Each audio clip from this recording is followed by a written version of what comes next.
You're watching Inside Utah Politics. Time now to break down the first week of the Utah Legislature with the Inside Utah Politics panel. This week we have the artist formerly known as Speaker Greg Hughes and former Senator Jim Dabakis. Why don't you have a cool post-legislative name like the artist formerly known as over here? I got nothing, Glenn. I got nothing. All right, let's get into this. Okay. I brought you guys onto the show because I want you to take us behind the scenes here. You guys can talk about this now, but you were in the middle of this just last year. So give us some insight that we're not going to get anywhere else. Let's start with tax reform. Okay. What's going on right now? The governor, speaker seem to be on the same page, but members of the body are saying this $225 million isn't realistic. So what's happening? So here's what you have. In 2004, Olene Walker was our governor. She proposed tax reform that would look to tax services. Fast forward from 2004 to 2019, think about your household income, Glenn, in terms of health care. What you spend, a lot of our portion of our household income now is on services, which we don't tax. To kind of soften the ground of potentially taxing services, which could be health care, could be real estate, could be attorneys, could be Uber. What about tithing? They haven't gone there, but that maybe that's why you shouldn't be like this. You're not there. I wasn't suggesting. But here's the thing. Why you got to interrupt me like that? But here's the thing. If you're going to broaden the base and tax things you haven't taxed before, you can lower the rate. But what's going to happen is and this is my prediction. Some of the biggest things that you would need to tax, because these are high-ticket items like your health care or your attorneys or your real estate, they have a very strong presence on Capitol Hill, and you'll see this effort to try and exempt some of these out of a system like that. Right. If you do that, you're not going to be able to lower that rate like they're predicting. And so I think the tax cut is meant to assure voters and taxpayers that there is tax relief coming, at the same time maybe looking to tax things we've never taxed before. It's a heavy lift, believe me. So then what happens next when these powerful entities start to exempt themselves from this?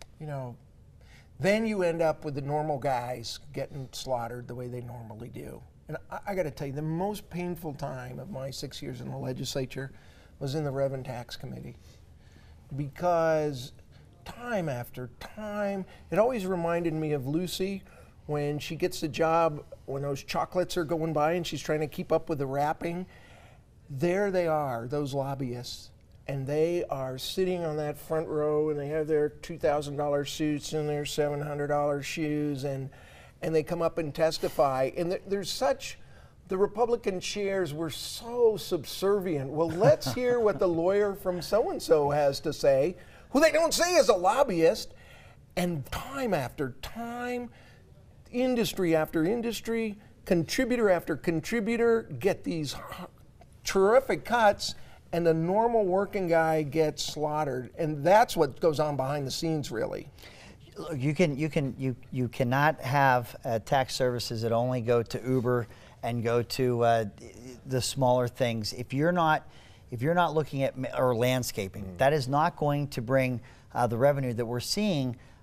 Not arriving by way of taxes like it used to, when most of the things that we spent money on, real level, there was were products. So on the real level, it's not worth doing if you're not truly taxing all services. It's going to be a very difficult thing. But we're agreeing on this. I mean, what you're really saying is, we're gonna have this big tax cut, and then we're going to exempt some people, or they're going to get a special deal, or they're going to get it better. Because those industries, like the real estate industry, for example, which is unbelievably powerful now. They have the speaker and they've got the president of the Senate, and they're all over in leadership. If you think there's going to be a real estate transaction tax, you don't know what's going on. I don't think you get that tax cut as robust as they're talking about if you're not seeing the tax reform as a companion piece. I think that's a companion piece. Fill us in on this, though. What's happening with the governor, with legislative leadership right now? What are they doing to work toward this and to come to an agreement? I think that Jim's descriptions aside of suits and shoes and all the things he just said, what is true, that wasn't, is there are a lot of appointments and there are a lot of arguments being made against the taxing of services. And there's this great, don't tax me, don't tax thee, tax the guy behind the tree. We all love this idea until something it is that we do may see that new tax that maybe wasn't taxed before. That kind of perspective is now being shared, I would guess.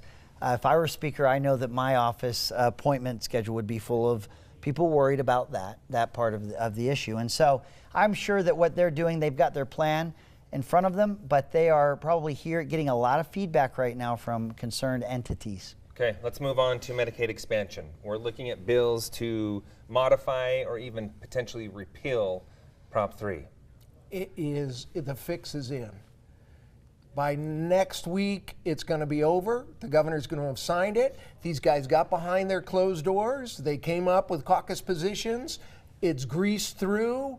They didn't want to debate. You can hear the spinners going, we don't want to be talking about this the whole session. Let's get this done the first week, the first 2 weeks, and let's swallow that poison pill. Because what's going to happen is the most preposterous solution ever. Instead of paying 10%, the state's going to end up paying 30%. And instead of covering 150,000 people, we're going to cover 100,000 people. If you were sitting down as a reasonable human being thinking and thought, what could we do that would be preposterous and stupid, have the state pay more and get less people covered? One other thing, and then Greg may have something to say about it. Oh, I do. Just take Medicaid expansion. Soulless, spineless legislators. Arizona took it, New Mexico took it, Colorado took it, Nevada took it, Idaho is taking it, Montana's taking it, but no, He's we're taking too my wise. time. Yeah, he is. And All he's right. taking the time. He's That's taking all all the right. time. Taking all Why the time. is it moving so fast, though, So through the legislature? I do think that there's been robust discussion. I will say this. In your caucus. I will say this. And I don't know how to get this point across, and we've tried to do this for a number of years. Jim is right. If you go to 138% of poverty, that's 150,000 people. If you did the gap of people who currently today do not have coverage and do not have access to health care, it is only the 0 to 100% or 100,000 people. Right now, if you make over the 100% federal poverty level, you're already covered. Nobody loses any insurance. They're already on the exchange. And this is a point that I don't know why it can't translate across. But this Medicaid expansion seeks to have the state pay for people that currently have health care coverage or access to health care coverage on the exchange. We would pay a portion of that.